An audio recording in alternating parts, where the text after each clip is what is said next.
Langsung saja kita ke tahap pembuatannya ya. Pertama kita masukkan tepung beras ke dalam wadah, kemudian tepung tapioka, kita masukkan gula pasir, lalu kita aduk-aduk semua bahan supaya tercampur rata. Kemudian kita masukkan air secara bertahap sambil kita aduk-aduk seperti ini. Tujuannya agar semua bahan cepat tercampur rata.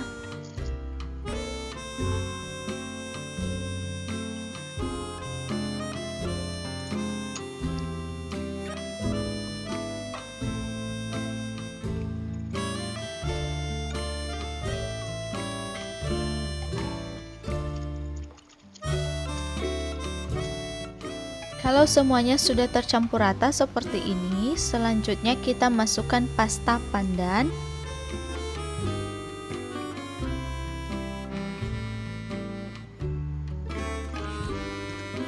Setelah pasta pandannya sudah tercampur rata, selanjutnya kita masukkan garam dan kita aduk-aduk supaya tercampur rata lagi. Selanjutnya kita tuangkan ke dalam panci atau teflon seperti ini sambil kita saring ya, supaya tidak ada adonan yang masih bergerindil.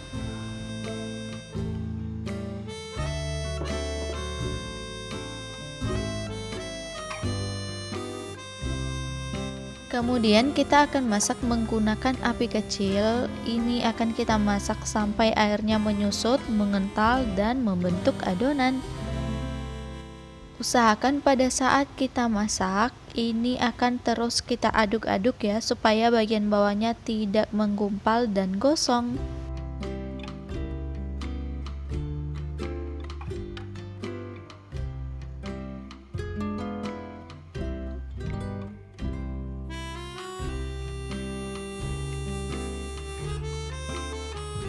Kalau bentuknya sudah seperti ini, matikan kompornya dan aduk-aduk terus sampai tidak ada lagi adonan yang masih mentah.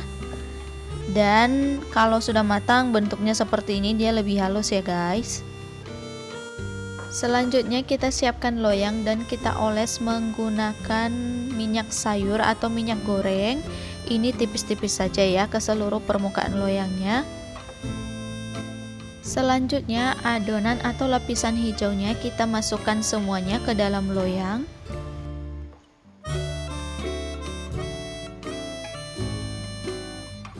Selanjutnya lapisan hijaunya kita ratakan ke seluruh permukaan loyang mengikuti bentuk loyang ya guys. Usahakan ketebalan dari adonan hijaunya sama rata ya. Nah, kalau sudah begini kita sisihkan. Selanjutnya kita siapkan santan, karena di sini aku pakai santan instan, jadi aku pakainya sebanyak 200 ml dengan ditambah air sebanyak 100 ml. Tapi kalau misalnya kalian pakai santan segar, kalian langsung pakai sebanyak 300 ml ya guys.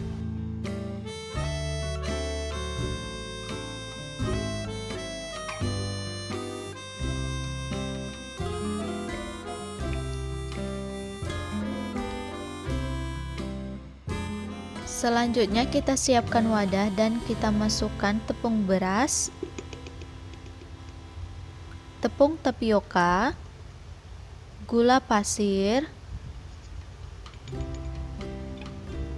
dan garam secukupnya. Lalu semua bahan kita aduk-aduk sampai tercampur rata. Selanjutnya kita masukkan santan secara bertahap sambil kita aduk-aduk seperti ini sampai semua bahannya tercampur rata.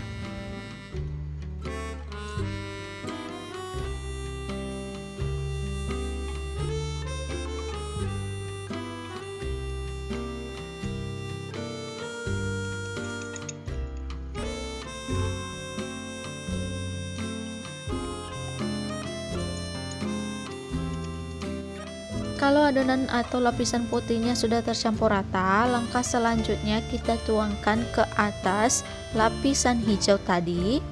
Ini sambil kita saring ya, tujuannya untuk menyaring tepung yang masih bergerindil.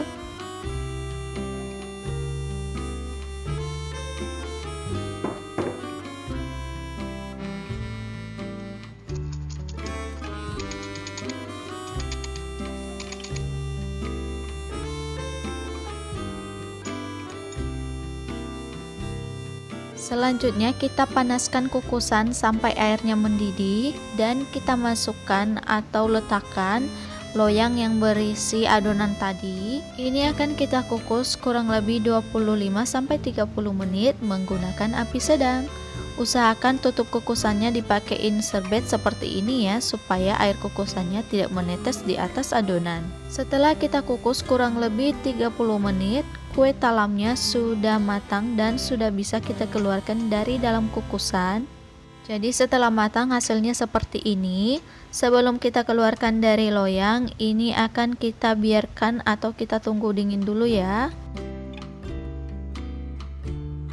Setelah dingin, kue talamnya kita sisir dulu bagian pinggirnya. Ini tujuannya supaya kue talamnya lebih mudah kita keluarkan dari dalam loyang.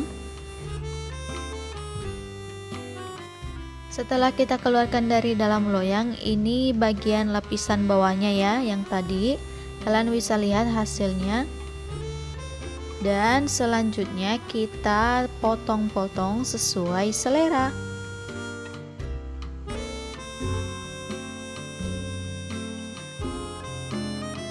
Untuk tekstur dari kue talamnya ini lembut banget dan juga kenyal-kenyal gitu serta legit.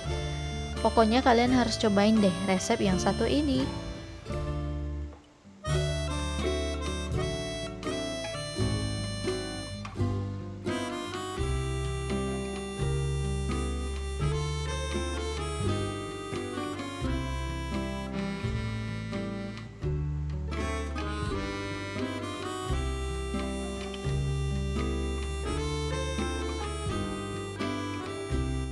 Setelah kita potong-potong, kue talamnya sudah siap untuk kita sajikan dan kita nikmati.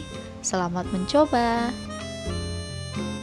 Oke guys, itu aja resep aku kali ini. Semoga videonya bermanfaat. Makasih banyak sudah nonton. Dan jangan lupa untuk menekan tombol subscribe, like, dan share sebanyak-banyaknya supaya tidak ketinggalan video-video menarik dari aku. Dan sampai jumpa di video selanjutnya.